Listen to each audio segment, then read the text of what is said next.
Isa lang ang buhay, hindi dalawa. Isang beses lamang po tayong dadaan sa daigdig na ito. Hindi na tayo babalik.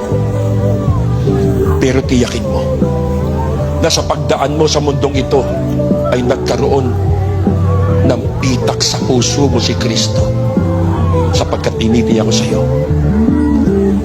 kapag tayo binawian ng buhay at wala po ang Panginoon sa buhay natin, doon sa libingan pupuntahan natin, wala nang paglilingkod. Sa lang ang buhay, life is short, kapiraso lang. Mga kapatid, lahat tayo may haharapin after physical death. Hebrew 9:27, itinakda ng Diyos sa isang tao ang minsang namatay. Pagpikit natin, pagpantay ng paa, pagdilat natin, nasa harap na tayo ng Diyos. Ano mukha ihaharap mo? Harap tayo sa Diyos face to face, eyes to eyes.